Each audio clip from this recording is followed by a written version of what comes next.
जय हिंद। सशक्त आवाज लाइव में आपका स्वागत है। मैं राजेंद्र सोनी एक बार फिर हाजिर हूं आम जन से लेकर राजनीति और क्षेत्र की विभिन्न घटनाओं के साथ। पक्ष न विपक्ष, सिर्फ निष्पक्ष।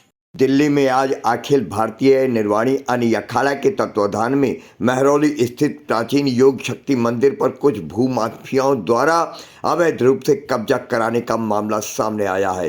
संत समाज द्वारा मिली जानकारी के मुताबिक दिवंगत संत रामजी दास उर्फ रसायनी बाबा के स्थान प्राचीन योग शक्ति मंदिर महरौली पर कथित रूप से ऋषिकेश स्थित परमार्थ निकेतन के मुनि चिदानंद और उनके सहयोगी भूमाफियाओं के साथ मिलकर अनैतिक रूप से कब्जा करना चाहते हैं। दिल्ली के रामलीला मैदान में आयोजित प्रेस वार्ता के दौरान महंत नवल किशोर दास जी के साथ महंत दिलीप दास जी महाराज, लाडो सराय के प्रधान रविंदर सिंह, अधिवक्ता अवधेश चौबे, अखिल भारतीय निर्वाणी अनी अखाड़ा के राष्ट्रीय अध्यक्ष तथा श्री राम जन्मभूमि के पक्षकार रहे महंत धर्मदास जी महाराज ने पत्रकारों से वार्ता के दौरान ऋषिकेश स्थित परमार्थ निकेतन के चिदानंद मुनि पर आरोप लगाते हुए बताया कि हमारे गुरु भाई दिवंगत रामजी दास उर्फ रसायनी बाबा का प्राचीन योग शक्ति पीठ मंदिर महरौली पर परमार्थ निकेतन ऋषिकेश के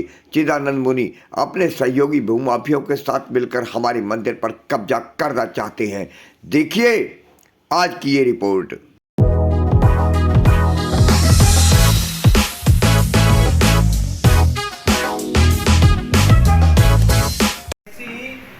दुखद घटना को लेकर के है जो मुझे लगता है कि पूरी मानवता को कलंकित करने वाली है और दूषित करने वाली है। दिल्ली में एक प्राचीन स्थल है जिसे आप लोग जानते हैं, महरौली।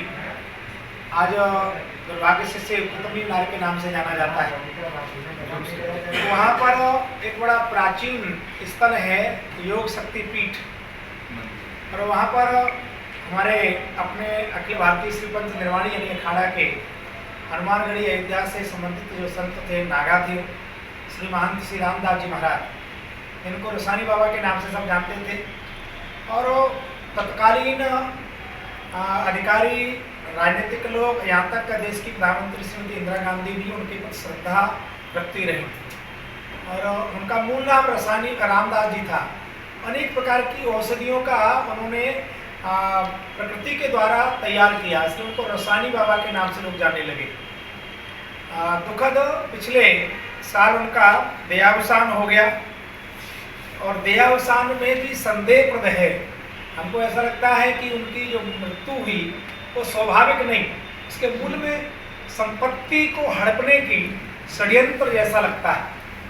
1 साल हो गया, 1 साल से हम लोग स्थानीय प्रशासन से मांग कर रहे हैं कि इसकी जांच होना चाहिए। कोई सुन के राजी नहीं है। हमारे मध्य में अंतर्राष्ट्रीय श्री पंच निर्वाणी अनी अखाड़ा के अध्यक्ष श्रीमान पूज्य श्री धर्मदास जी महाराज विराजमान हैं।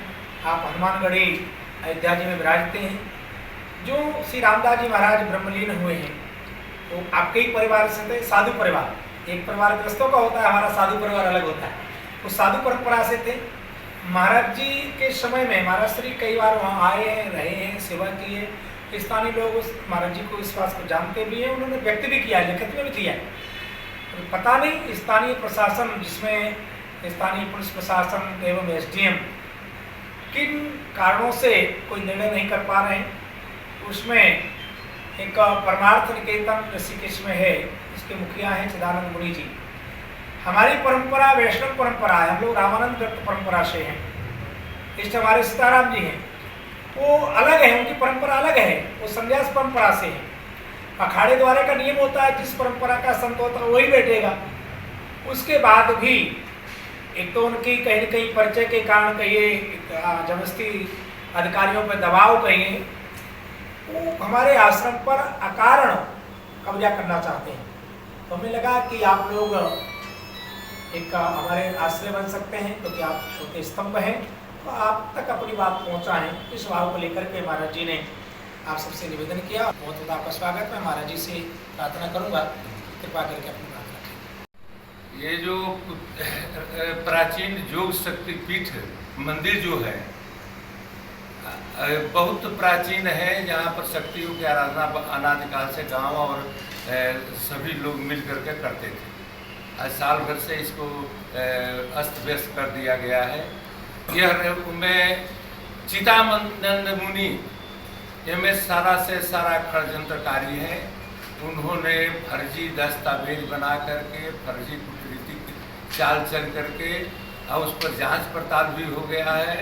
पहले और इस बात को इसको हम चाहते हैं कि इन पर FIR हो, और FIR हम पहले दरखास्त दे चुका हूँ, शुरू 1 साल भया कि इस पर जांच किया जाए, तो सरकार जांच करावे जो निकले। हम ये नहीं कहते कि लेकिन उसका प्रमाण भी है, तो यह जांच करावे।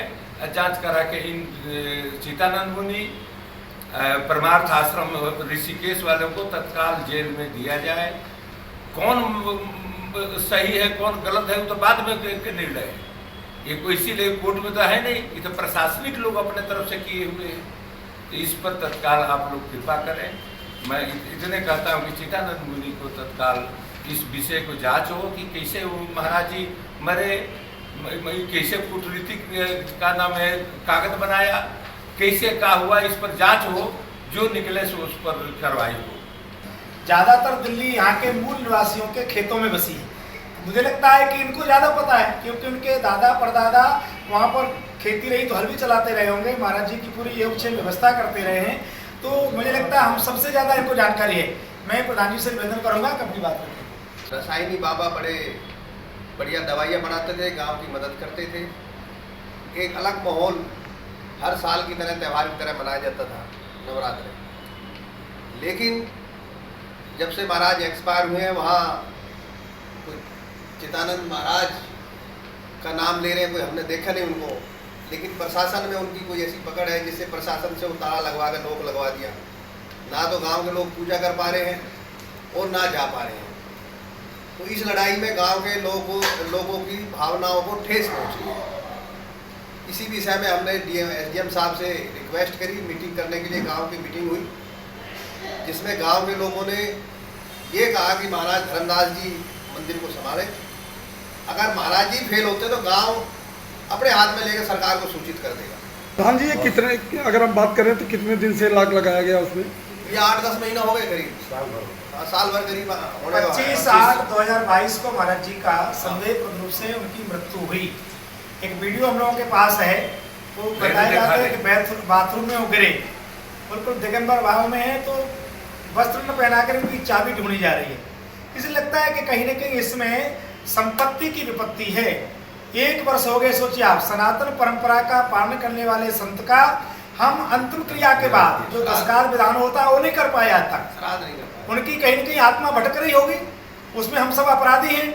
तो जो लोग वहाँ अवैध कब्जा कर रहे हैं उन्हें तो कोई श्रद्धा से या संत से कोई लेना देना है नहीं। हम स्थानीय प्रशासन से मांग करते हैं कि आपने किस आधार पर उनके लोगों को अंदर किया है और हमको बाहर किया है। तत्काल ताला खोला जाए, वहाँ जो उत्सव होते थे वो हों, लोग पूजा कर सकें, और जो गलत तरीके से लोग रह रहे हैं उन्हें बाहर किया जाए। चिदानंद मुनि जी के ऊपर संदेह इसलिए जा रहा है कि जैसे महाराज श्री का शरीर पूरा होता है, वो वाशरूम में गिरते हैं, स्नान घर में गिरते हैं। उनके शरीर पर कोई वस्त्र नहीं है। कोई व्यक्ति वाशरूम में जाएगा कम से कम वो अपना अधो वस्त्र तो धारण किए रहेगा, लेकिन उनके शरीर पर अधो वस्त्र तक नहीं है। चद्दर बिछाया गया है, चद्दर पर महाराज लेटाए गए हैं, उनके नाक में रुई डाल दी गई है और उनके जो तिजोरी की चाबी है वो खोली जा रही है। ये जो लोग कर रहे हैं ये सब चिदानंद जी के वेतन भोगी लोग हैं, वैतनिक कर्मचारी हैं। उनका वीडियो हमारे पास है, उसका साक्ष्य हमारे पास है। आप विचार करिए। मैं आप पत्रकार बंधुओं के माध्यम से मैं यहाँ के प्रशासन को, माननीय प्रधानमंत्री जी, माननीय गृह मंत्री जी, श्रीमान मुख्य सचिव दिल्ली, इनको मैं अवगत कराना चाहता हूँ। आप वीडियो को संज्ञान में लें। और ये मतलब इसमें हत्या की साजिश की बू आ रही है जो वीडियो देखने में आ रहा है। पहले कोई व्यक्ति गिरेगा, उसको हार्ट अटैक आएगा तो हम उसको अस्पताल ले जाएंगे, उसका इलाज करेंगे, उसके नाक में तुरंत रुई नहीं डाल देंगे। जो चिदानंद मुनि के आदमियों ने जो कृत्य किया है, इसमें लगता है चिदानंद जी ने षड्यंत्र किया है उनके हत्या का। उनकी दृष्टि मंदिर पर नहीं, उनकी दृष्टि कुतुब मीनार से सटी हुई मतलब 4-5-10 एकड़ जो जमीन है वो तो भूमाफिया है। तमाम उनकी ऋषिकेश में ऐसी बातें आई, हरिद्वार में उनकी बातें, उनको मंदिर से कोई लेना देना नहीं है। तत्काल प्रभाव से गांव वालों की भावनाओं को देखते हुए 4-5 गांव के लोग जो जुड़े हुए हैं उनकी भावनाओं को देखते हुए तुरंत मंदिर का ताला खोला जाए, जिस पर कोई आदेश नहीं है, कोई आर्डर नहीं है, कोई न्यायालय का आदेश नहीं है, किसी उच्चाधिकारी का कोई आदेश नहीं है। केवल ये सच्चो और एसडीएम चाहे पैसे के दबाव में, चाहे चिदानंद के व्यक्तिगत दबाव में या रसूख के दबाव में जो कुकृत्य कर रहे हैं, इसका समाधान है तुरंत ताला खोला जाए और गांव के लोग पूजा अर्चना करें। और 12 लोगों के खिलाफ जो फर्जी ट्रस्ट बनाए हैं योग शक्ति पीठ के नाम से आए हैं, महाराज के मरने के बाद इनकी जांच हो और इनको तुरंत जेल में भेजा जाए। नहीं तो निर्वाणी अनी अखाड़े के पूज्य महाराज श्री धर्मदास जी महाराज के साथ पूरे भारत के वैष्णव संप्रदाय के संत खड़े होंगे और फिर दिल्ली में बड़ा धरना देना पड़ेगा, आंदोलन करना पड़ेगा। हमें नहीं चाहते हैं। मैं प्रधानमंत्री जी से, गृह मंत्री जी से चाहता हूं, आगामी 2024 का चुनाव है, आप लोग इसको ध्यान दें, अन्यथा सत्यानाश होगा। जब संत सड़क पर उतरेंगे तो संसद हिल जाएगी। ताला क्यों है? ताला कानून को हाथ में नहीं लेना चाहते गांव के लोग। एसडीएम का 145 का केस दर्ज है, उसमें आपसी झगड़े की वजह से गांव के लोगों ने चिट्ठी दे दी है एसडीएम को लिख के। अपनी जो मीटिंग और पंचायत की जो निर्णय था वो एसडीएम के साहब के पास जमा कर दिया है। अब आप लोगों को भी दिखा दिया। अब क्या निर्णय लेते हैं उसके बाद हम तय करेंगे। तो एक ही डॉक्यूमेंट है रविंद्र जी, जिसमें जो है चिदानंद जी ने अपना जो है उसमें वादा वापस लिया है, दावा वापस लिया है। उसके बाद दोबारा कैसे वही हमने एसडीएम साहब को बताया। मान लो दो पक्षों का झगड़ा है और एक पक्ष अपना नाम वापसी ले लेता है, तो सिर्फ महाराज जी बचते हैं और गांव वाले महाराज जी को सपोर्ट कर रहे हैं। तो इस झगड़े को खत्म करो, नवरात्र शुरू है, पूजा शुरू हो। निर्णय करना अधिकारी का काम है। सही कानून का पालन हो, इसलिए प्रशासन की व्यवस्था की गई है। इस प्रशासन ने एक कलंदरा काटा 145 सीआरपीसी का एक मंदिर के ऊपर, महरौली सच्चो था, पुलिस स्टेशन महरौली, वहाँ के सच्चो साहब के अंतर्गत। उसमें उन्होंने कलंदरा काटा कि उनको आशंका थी कि एक मंदिर पर विवाद हो सकता है, तो जो पक्षकार थे उनके ऊपर आशंका करते हुए पुलिस ने कलंदरा काट दिया। कलंदरा काटा 11 सितंबर 2022 को डीडी नंबर 13 है। यह कलंदरा काटा उस स्थान के महंत के असमय मृत्यु होने के नाते जो 25/8/2022 को हुई थी। उस कलंदरा में पुलिस ने जिसको पक्षकार बनाया, वो पक्षकार में 8 लोगों का नाम लिखा है। एक है बाबा चिदानंद सरस्वती परमार्थाश्रम, दूसरे है विमल वाधवान योगाचार्य परमार्थाश्रम, बाबा धर्मदास जी निर्वाणी अनी अखाड़ा, बाबा नवल किशोर दास जी पंचकुनिया रोड, अशोक वत्स, मुकेश वत्स, दीपक वत्स और सच्चो। इस कलंदरा को काट करके उन्होंने एसडीएम के सामने मुकदमा फाइल कर दिया। यह प्रशासन की जिम्मेदारी होती है कि वह तय करे कि वाकई वहाँ कोई विवाद था कि नहीं था, और अगर कोई विवाद नहीं था तो वह अपने पद का दुरुपयोग न करे। 25 तारीख से उनकी मृत्यु होने के बाद और 11 तारीख को कलंदरा कटने के बीच में किसी पार्टी ने विवाद उत्पन्न करने की कोशिश नहीं की, फिर भी पुलिस ने कलंदरा काटा। किस कागज पे काटा है पुलिस प्रशासन की जिम्मेदारी है बताने के लिए, और उसको तय करने की जिम्मेदारी एसडीएम साहब के पास है सीआरपीसी के प्रोसीजर के अंतर्गत। 1 साल से ऊपर एसडीएम साहब के पास महरौली में मुकदमा चल रहा है, उन्होंने आज तक कुछ भी डिसाइड करने की कोशिश नहीं की। पहली तारीख पे आने के बाद चिदानंद सरस्वती महाराज ने अपना एक एप्लीकेशन लगाया जिसकी हेडिंग में लिखा हुआ है कि मेरा नाम डिलीट कर दिया जाए पार्टी नंबर 1 से। ये उनकी तरफ से एप्लीकेशन लगी हुई, इसके हेडिंग में लिखा हुआ है कि मेरा नाम application to delete the name of Swami Chidanand Saraswati from the above proceeding shown as party number 1। ये उनके वकील साहब ने फाइल किया।